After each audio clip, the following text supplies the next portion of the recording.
I'm Jason Martin, co-writer of Zombie Tramp, and I'm watching Monster Nation. I pledge allegiance to the flag.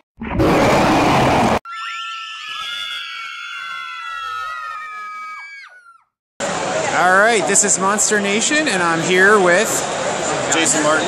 Okay, Jason, and I see that you do a book called Zombie Tramps here, which looks very lovely in the background. Who doesn't like their green women, huh? Sure. Okay, so tell me how you got started on the book and how the concept came about and all that good stuff. Yeah, I create and publish comics, and I've got a good buddy, Dan Mendoza, who created the concept. So I published the book with him, and we did a first mini-series that was the origin story, and then a sequel to that. They're both now collected in graphic novels, trade paperbacks. I now work with Action Lab Comics. I run the Danger Zone, the cheerleaders imprint for them, and we republished these books there, and we now have a new ongoing series of Zombie Tramp that comes out monthly, and with the new ongoing series, we have a whole new creative team helping Dan so that we can get the book out monthly. I co-write the book with Dan and color it, and we have the artist TM Chu that does the artwork. Now, the title is, pretty straightforward. Yeah. But can you kind of tell us, what the story is about? How does she become a tramp and a zombie? Right. Well, the story is that she was a high-priced Hollywood call girl, and her transvestite madam gets nabbed by the LAPD, sells Janie, the titular character, out to the sheriff, sets her up on a date. Turns out the sheriff's son is a zombie that's chained in his basement.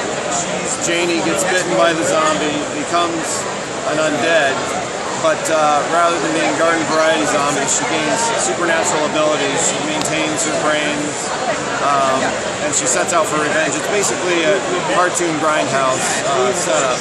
So she goes out for revenge and makes friends with a voodoo queen to take down the crooked LAPD sheriff, and that's the origin. And then from there, she meets other supernatural characters and just wanders around, tramping around the country, figuring out her supernatural abilities.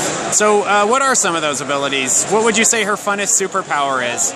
Well, she, obviously her main superpower, if you want to call it that, would be all the traits of a zombie. So she can lose limbs, get shot, have any sort of bodily harm, and she'll survive it.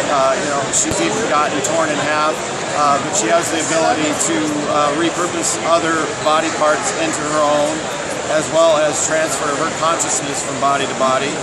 And then she also has picked up a copy of the Book of the Dead, the Necronomicon, and is learning spells from that to do different supernatural.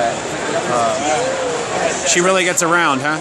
Yeah. Okay, so what inspired you to get into telling stories about horror and zombies and monsters? What were some of your influences? Well, I'm a huge comic book geek, movie geek, pop culture. I love zombie movies and horror.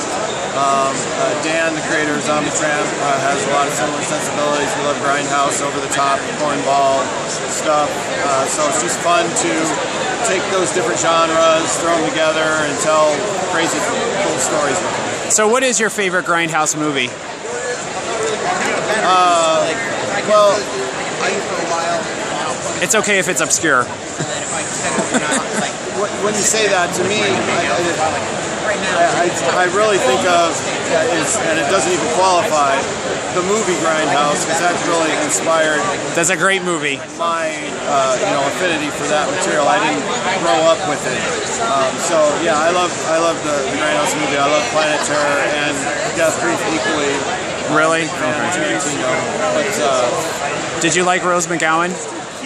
Did you like Rose McGowan as Cherry Darling? Cherry Darling is incredible, yeah. Yeah, she deserves his own. I created, inspired by Cherry Darling, called the Swiss Army Woman, and she has, instead of a machine gun leg, she has a Swiss Army knife, and works for the Swiss Army. Wow, well, sounds very cool. So where can people find your comic and more about you and all the stuff you guys publish? The Zombie Tramp is published by Action Lab Danger Zone. It's in comic book stores. We have the first 3 issues of the ongoing series out now.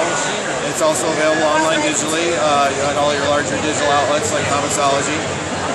All right, cool.